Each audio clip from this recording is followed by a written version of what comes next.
중동 위기 고조 속에 대통령실이 긴급 상황 점검에 나섰습니다.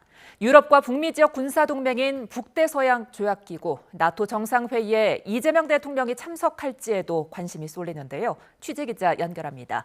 강진원 기자. 네, 용산 대통령실에 나와 있습니다. 네, 중동 위기에 대통령실도 발빠르게 움직이는 것 같네요. 네, 오늘 낮 12시 위성락 국가안보실장 주재로 긴급 안보경제 상황 점검회의를 소집해서 대책을 논의했습니다.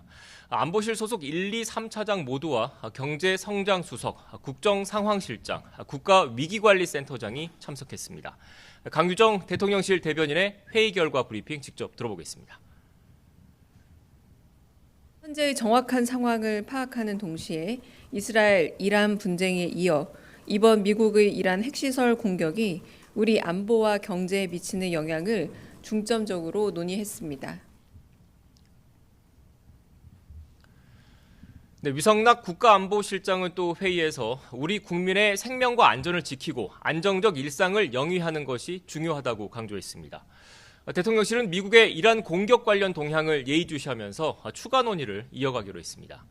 이렇게 국제정세가 요동치는 가운데 북대서양 조약기구죠. 나토 정상회의에 이재명 대통령이 직접 참석할지에도 관심이 쏠리고 있습니다. 나토는 유럽과 북미 지역의 집단 방위를 목적으로 지난 1949년 창설된 군사동맹인데요. 구소련에 이어서 러시아를 견제하는 성격이 짙습니다. 지난 2022년 러시아가 우크라이나를 침공한 이후 인도 태평양 지역 우방과 안보 분야 협력 강화를 모색하고 있습니다. 특히 한국과 일본, 호주, 뉴질랜드 등 인태 지역 4개국 정상을 꾸준히 초청하고 있습니다. 처음 초대받은 윤석열 전 대통령은 지난 2022년부터 3년 연속 회의에 참석했고요. 이재명 대통령도 초청장을 받은 상태입니다. 이 대통령은 현지 시각으로 오는 24일부터 25일까지 네덜란드 헤이그에서 열리는 나토 정상회의 참석 여부를 놓고 막판 고심 중인 것으로 알려졌습니다. 최근 G7 정상회의에서 트럼프 미국 대통령과 첫 대면이 무산된 만큼 나토 회의에 참석해 한미 정상회담을 다시 추진할 거라는 관측에 일단 무게가 실리고 있습니다.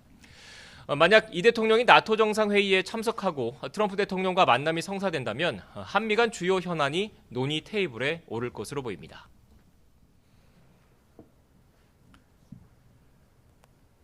국내 현안도 짚어보죠. 이재명 대통령 오늘 여야 지도부를 관저에 초대했죠? 네, 그렇습니다. 이재명 대통령은 오늘 낮 대통령 관저에서 양당 지도부와 만났습니다. 더불어민주당에선 김병기 당대표 직무대행 겸 원내대표가, 국민의힘에선 김용태 비상대책위원장과 송원석 원내대표가 참석했습니다. 이 대통령이 여야 지도부와 오찬 회동을 한 건 취임 선서 당일인 지난 4일 국회에서 각 당 대표와 점심을 함께한 이후 18일 만입니다. 애초 이르면 7월 초쯤으로 예상됐던 만남 시기가 당겨진 건데 여기엔 이 대통령의 의중이 반영된 것으로 확인됐습니다. 오늘 회동에서 이 대통령은 우선 최근 캐나다에서 열린 G7 정상회의 결과를 설명했습니다. G7 회의에서 환대받았던 경험을 소개하며 외교 문제에 대해선 여야 할 것 없이 공동 대응해야 한다고 당부했습니다. 김민석 총리 후보자를 둘러싼 논란에 대해선 청문회 과정에서 본인의 해명을 지켜보는 게 바람직하다는 입장을 밝혔습니다. 최근 국무회의에서 의결된 추가 경정 예산안이 가능한 신속하게 집행돼야 한다는 뜻도 내비쳤습니다. 오늘 회동에 참석했던 우상호 대통령실 정무수석 브리핑에서 대통령과 여야 지도부는 격이 없는 대화를 시작했다는 점에 서로 의미를 부여했다며 앞으로도 이런 만남을 자주 갖기로 했다고 강조했습니다. 지금까지 용산 대통령실에서 YTN 강진원입니다.